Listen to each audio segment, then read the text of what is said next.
Hey everybody! During a time before the Citadel, before even Grandmother Silk arrived to Farloom, different tribes and kingdoms rule over the land, warring over the territory and its subjects. Strongest among them was the Order of Karak. At the height of their power, they ruled over half of Farloom, all under the command of the tyrannical Crust King Khan. His legions of soldiers were deeply committed to him, and it was their unwavering loyalty and rigorous skill that allowed them to conquer so much of Farloom. However, they eventually fell, unable to match the might of the Citadel and the pale light of Grandmother Silk, as they cut the water supply essential to their survival. During the events of the game, the Order of Karak is long gone, its king dormant and fossilized, while its silent legions of Caracas wait for a return that will never come. It is in his memory that we are able to perceive the Order at the height of its power, facing the legions as to reach Khan and slay him for his heart.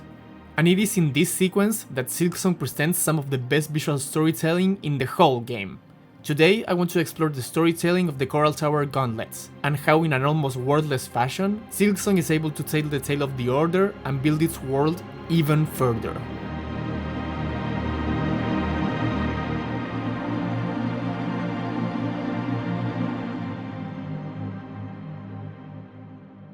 It is with the enemies themselves that we begin to understand the military might of Karak. The Order of Karak is composed of Caracas, Yagos, Kakris, Alitas, Karak Gors, and Korkros Caracas, as well as an assortment of wild beasts such as the Yumama, the Drisnargas, the Kais, and the Conchflies. But what's really interesting about this set of enemies is how they fit into the army, taking on different roles, just like in a real-life army. And even though the journal entries specify them, we don't need them to understand, because the Coral Tower Gauntlets are able to communicate this simply through their animations and their positioning in the battlefield. Starting with the Caracas, these are the infantry of Khan's army, the frontline soldiers, and this is perfectly communicated through their fighting style. They instantly rush you in a straightforward manner. There's no trickery with these guys. They are the first line of defense and offense, and they make that clear. And even if they aren't the strongest or bulkiest soldiers, they are the most numerous, appearing the most times throughout the gauntlets, as well as there being a room chock full of them next to Khan's corpse. They are the common soldier, while still clearly well trained. They function as the base, and it is from the Karaka warrior that Khan's army builds itself, because after them there is the Kakris and Yagos, the backline support of the army. These two engage in combat with a methodical cowardice. The Yago is the ranged soldier of the army, always backpedaling while throwing projectiles at its target, keeping its distance as much as possible. Similarly, the Kakris fly away from you until the time is right, finding the perfect moment to swoop down, strike, and fly up again. These two are much frailer than the Karaka, dying to 3 hits instead of 5, and so their combat style attempts to offset that weakness. They of course sacrifice raw power as well, since their attacks only do 1 mask of damage, unless they get multiple hits in, compared to the 2 mask damage from every Karaka hit. I'm using the in-game damage values, but if we wanted to translate this to the lore and storytelling, it begins to construct the idea of the stronger melee soldiers being supported by weaker but more tactical and precise ranged soldiers. And on a similar note, the Alitas function as the assassins of the army. They are similarly frail, but can move from one side of the battlefield to the other in a second, which instantly paints the picture of these guys getting behind enemy lines, eliminating a particular target, and then retreating. All of this is to support the Caracas, but when that is not enough, it's time for the army to bring out the elites, the Karak Gor and the Korkros Karaka. The Karak Gor functions as the tank of the army, using its weight and raw power to rush enemies without worrying about getting killed in the process, and the Korkros Karaka functions almost as the back version of a bomber plane, sprouting bubble projectiles as it dashes across the sky. These are members of the Order who not only are skilled in physical combat, but they've also learned to control the coral environment around them, as to gain yet another advantage in the battlefield. These are few and far between. There's only a handful of them among the numbers of the army. This could of course be explained from a gameplay perspective. The developers aren't going to fill the gauntlets with a bunch of the strongest enemy. That would be boring and unbalanced, but once again, it also serves a greater narrative purpose. Few soldiers could ever reach this level of mastery, and so the few that did were reserved only for the toughest of battles and the most important of occasions, such as defending the Coral Tower from invaders. The final touch to the army is its usage of wild animals. In between waves of soldiers, we are faced with Yumamas, Drisnargas, Kais, and the Conchflies. These all vary in strength and abilities, but narratively speaking, they serve the same purpose. They are meant to convey a break for the soldiers of the Order, a distraction to tire out their enemies and waste their resources, while they get ready to jump back into the battlefield. I think this is notably clear when you realize that all of these enemies never accompany a humanoid member of the Order. They are meant to be the main defense, or even a supportive force. Even if sometimes we, as the player, can die to one of them. I swear to god, the Drisnarga's drill is like a ballistic missile. Why the fuck did I die here? It's such BS!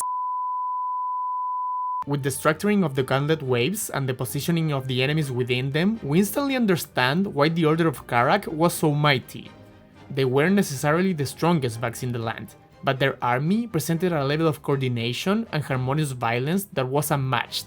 Their formation presents a level of strategy that is simply not there when looking at the other armies of Farlum, such as the Scars, the Verdania warriors, the Steel King, or even the Citadel itself. Which lead us to the man who actually designed such a strategy, Crust King Khan. A lot of people, myself included, have clowned on Khan as a fraud, given that his fight is relatively easy, with slow and overly telegraphed attacks.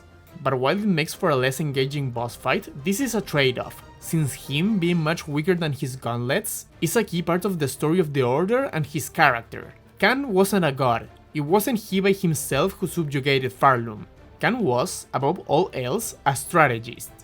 The Karakas didn't follow him because he was the strongest necessarily, but because he knew how to shape them into the perfect unwavering army.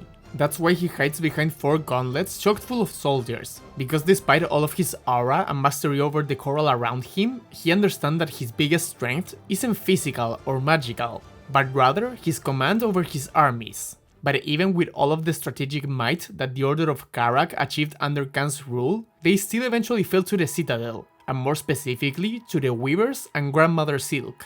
However, they did hold out the longest out of any of the kingdoms of Farlum. And what I find the most interesting is that they weren't beaten directly by force. The water supply that kept them alive was cut off, making them dry up and succumb to the Citadel. It helps create even more of the story of the Citadel, because even though the Order of Karak was notably ruthless too, there's a sense of honor in their combat that is simply not present in the Citadel's culture.